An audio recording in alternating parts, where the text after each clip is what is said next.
Pukul 6 waktu Indonesia Tengah. Inilah Radio Republik Indonesia Bau-Bau dengan Warta Kepton, berita seputar Kepulauan Buton.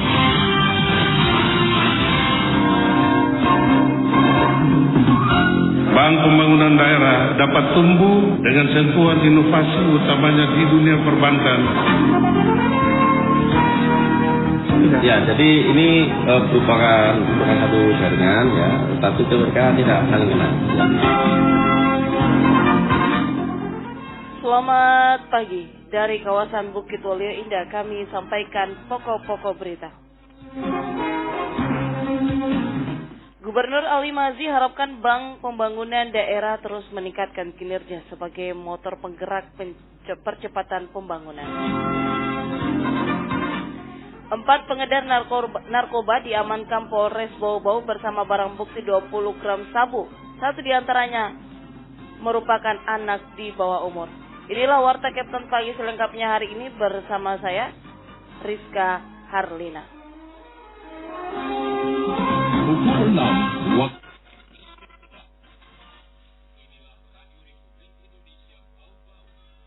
Warta Kepton.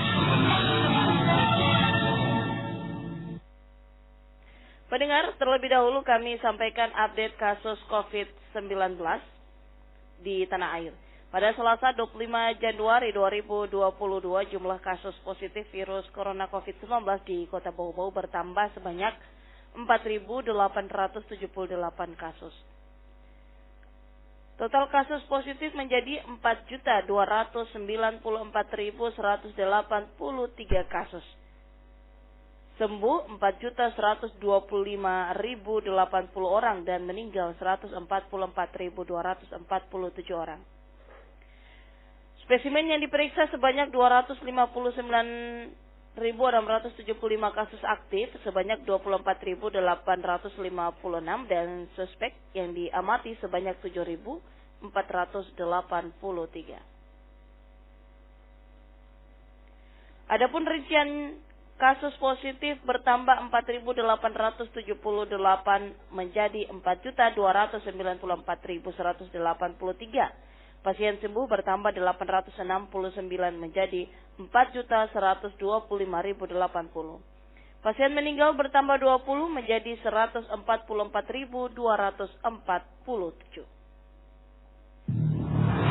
RRI, Radio Tangga Bencana COVID-19.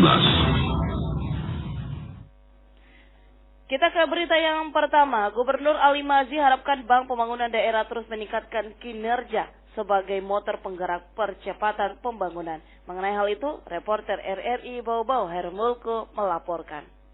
Bank Pembangunan Daerah dapat tumbuh dengan sentuhan inovasi utamanya di dunia perbankan. Kota Bau-Bau menjadi tuan rumah penyelenggaraan rapat kerja Forum Komunikasi Dewan Komisaris Bank Pembangunan Daerah FKDK BPD se-Indonesia Timur yang dipusatkan di Auditorium Villa Nirwana Selasa pagi. Rapat kerja itu dibuka langsung Gubernur Sultra Ali Mazzi dan dihadiri oleh PLT Wali Kota Bau-Bau Laude Ahmad Monianse, Direktur Utama Bank Sultra Abdul Latif, Koordinator FKDK BPDSI Wilayah Timur Ida Bagus Putu Anum Redi, Komisaris BPD Solselbar, Komisaris BPD NTT, Komisaris BPD NTB Syariah, Komisaris BPD Maluku Utara, Komisaris BPD Sulteng, Komisaris BPD Bali, serta Komisaris BPD Sultra. Gubernur Sulawesi Tenggara Ali Mazzi menuturkan, selaku pemegang saham pengendali PT Bank Sultra menyambut baik pelaksanaan kegiatan LKDK di Kota Bau-Bau. Apalagi kegiatan tersebut merupakan upaya BPD dalam membangun kebersamaan untuk mendorong peningkatan kinerja BPD khususnya di kawasan timur Indonesia. Saya juga berharap Bank Pembangunan Daerah dapat tumbuh dengan sentuhan inovasi utamanya di dunia perbankan, sehingga semakin memberikan kemudahan bagi nasabah dan masyarakat. Sehubungan dengan itu, saya yakin semua pemegang saham pada Bank Pembangunan Daerah mempunyai harapan sama kepada Dewan Komisaris untuk terus berkomitmen, bekerja ikhlas, bekerja keras, dan bekerja cerdas, serta bersinergi dengan pihak manajemen demi meningkatkan kinerja Bank Pembangunan Daerah di wilayahnya masing-masing. Sementara itu, Komisaris Utama Bank Sultra, Suhud, menuturkan di tahun 2021 menjadi tahun yang cukup menantang bagi industri perbankan di Indonesia, khususnya di Sultra. Pasalnya, di tahun 2021, dampak pandemi COVID-19 cukup membatasi ruang gerak pelaku usaha dalam melakukan ekspansi, terkhusus sektor usaha mikro kecil menengah UMKM. Selaku Dewan Komisaris, khususnya melaksanakan tugas pengawasan, serta memberikan nasihat atau arahan kepada direksi dalam mengelola perusahaan. Sebagai komisaris tentu harus mampu mendorong direksi untuk fokus pada strategi bisnis yang telah ditetapkan. Bank Sultra serta bank-bank daerah lainnya, khususnya di wilayah timur, diharapkan dapat terus meningkatkan perannya sebagai mitra pemerintah sekaligus motor penggerak percepatan pembangunan di daerahnya masing-masing. Reporter RRI Bau-Bau, Herul Mulku, melaporkan. 4 pengedar narkoba diamankan Polres Bau-Bau bersama barang bukti 20 gram sabu. 1 di antara pelaku merupakan anak di bawah umur. Selengkapnya reporter RRI Bau-Bau Ode Nurliani melaporkan. Jajaran Polres Bau-Bau mengamankan 4 pemuda karena terlibat dalam peredaran narkoba. Keempatnya masing-masing SH 22 tahun, WAT alias YN 42 tahun, LMN 45 tahun, dan SY 17 tahun, seluruhnya warga yang tinggal di Kelurahan Kadolomoko Bau-Bau. Para tersangka diamankan dalam waktu berbeda. Pertama SY dan SH pada 5 Januari dengan barang bukti 11 paket sabu seberat 8,40 gram. Selanjutnya 12 Januari, polisi kembali menangkap WAT seorang pekerja swasta di Jalan Tanggul dengan barang bukti seberat 0,64 gram. Terakhir 13 Januari, polisi kembali menangkap satu pelaku lainnya yakni LMN dengan sabu seberat 9,64 gram. Kapolres Bau-Bau AKBP Erwin Pratomo dalam keterangan rilisnya menyebutkan bahwa ketiga pelaku SH, LMN, dan WAT tidak saling mengenal, namun berada dalam satu jaringan narkoba. Ia menyebutkan total sabu yang diamankan sejumlah 20 gram. Secara bersama atau tidak? Ya, jadi ini merupakan satu jaringan, ya, tapi mereka tidak saling kenal, ya. Tapi ada koneksitas, ya, bukan dalam satu jaringan, tapi koneksitas, ya. Mereka tidak saling kenal. Hasil ini kita kembangkan. Apakah ada jaringan-jaringan yang lain? Yang jelas kita sudah bekerjasama dengan Satuan Samping dan rekan kita dari jajaran Resmona. Karena dari hasil pengembangan itu arah barang masuknya dari Raha, sehingga kita akan optimalkan jaringan penguatan di sana untuk mencegah masuk kembali. Menurut Kapolres, selain sebagai pengedar, hasil uji urin keempatnya positif menggunakan barang haram tersebut, bahkan satu di antaranya yakni LMN merupakan residivis. AKBP Erwin menegaskan terus mengembangkan kasus ini karena hasil penyelidikan seluruh barang bukti sabu berasal dari Raha Kabupaten Muna. Polres Bau-Bau pun berkoordinasi dan bekerja sama dengan Polres Muna untuk memperketat pengawasan guna menghentikan peredaran narkotika di Bau-Bau. Sementara keterangan Kasat Narkoba Polres Bau-Bau Silvanus Solo menyebutkan pelaku di bawah umur diketahui sudah tidak bersekolah. Iya, tapi saya tetap lanjut dengan dia. Tetap pasalnya pasal 127 karena dia positif juga. Dia positif memata juga. Ia menilai rata-rata pengedar narkoba pasti turut serta menggunakan barang haram tersebut. Atas perbuatannya, keempatnya bakal terancam maksimal 20 tahun kurungan penjara sesuai beberapa pasal yang terdapat dalam Undang-Undang RI Nomor 35 Tahun 2009 tentang narkotika. Ode Nurliani, reporter Bau-Bau, melaporkan. Anda sedang mendengarkan Warta Kepton, berita seputar Kepulauan Buton. Perbankan diminta membuka peluang sebesar-besarnya terhadap pemberian kredit atau penyediaan dana lain kepada pelaku usaha, khususnya yang terdampak COVID-19. Mengenai hal itu, Herul Mulku melaporkan.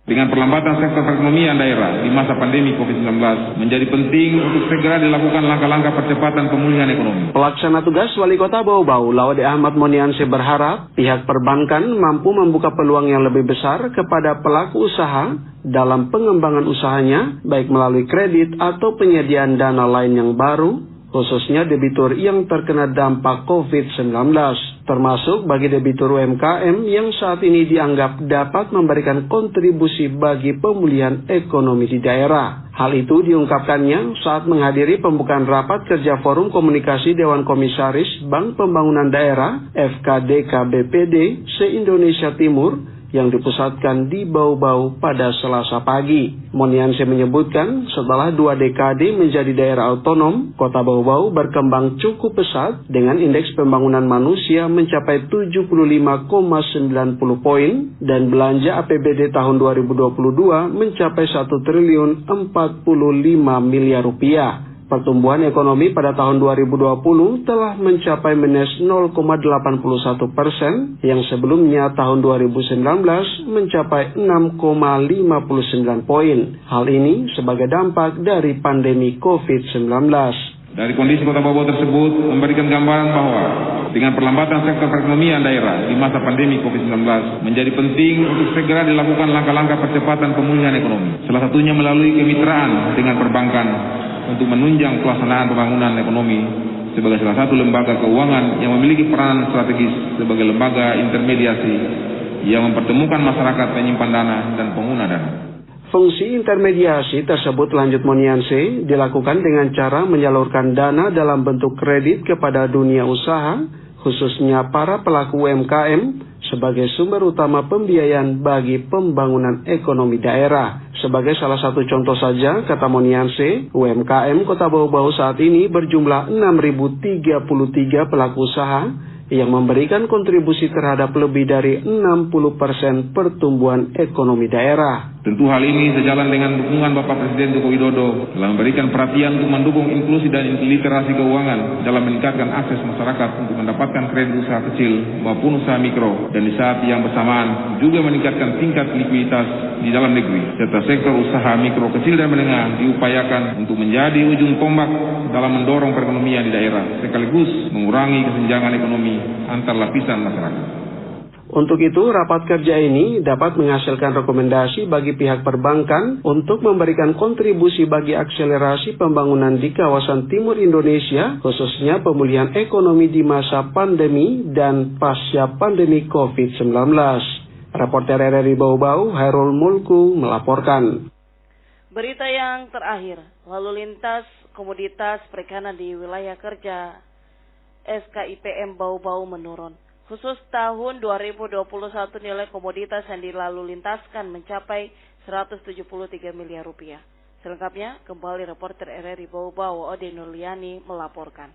Data Stasiun Karantina Ikan Pengendalian Mutu dan Keamanan Hasil Perikanan SKIPM Bau-Bau menyebutkan lalu lintas perikanan di Kepulauan Buton dan Daratan Muna sepanjang tahun 2021 mencapai 10.000 kg atau mencapai 10.000 ton. Jumlah tersebut menurun sejak tahun 2019 dengan angka 14 ton dan tahun 2020 masih ada 12 ton. Kepala SKIPM Bau-Bau Yuni Irawati Wijaya menyebutkan dari 10.000 ton ikan beku yang dilalu lintaskan bernilai 173 miliar rupiah. Berbeda dengan tahun 2020, nilai komoditi ikan mati yang lalu lintaskan mencapai 200 miliar, begitupun 2019 jumlahnya masih 246 miliar. Menurut Yuni, adanya penurunan nilai dan volume komoditi perikanan karena faktor pandemi COVID-19, di mana terjadi pembatasan transportasi dan rendahnya permintaan ekspor. Cuaca ekstrim tahun 2021 juga menjadi salah satu faktor kurangnya volume lalu lintas perikanan.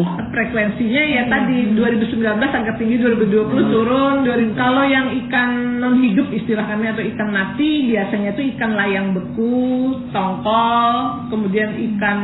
Kedepan jika telah stabil, Yuni memprediksi nilai dan jumlah komoditi yang lalu lintaskan akan semakin meningkat. Begitupun dengan data lalu lintas perikanan hidup tahun 2021 sebanyak 79.053 ekor dengan nilai 3 miliar lebih, sedang tahun 2020 ada 66.079 ekor dengan nilai 5 miliar rupiah. Sementara jenis komoditi perikanan yang paling banyak dilalu lintaskan adalah rumput laut, ikan layang, ikan teri, dan tongkol. Sedangkan ikan hidup paling banyak udang ronggeng, kerapu, kepiting bakau, lobster, dan letterfish. Seluruh komoditi itu paling banyak dikirim ke Jakarta, Surabaya, Makassar, Kendari, dan Jayapura, sedangkan tujuan pengiriman ikan hidup paling tinggi di Kendari, Denpasar, Jabodetabek, Samarinda, dan Kota Belitung. Bu Ade Nurliani, reporter Bau-Bau, melaporkan.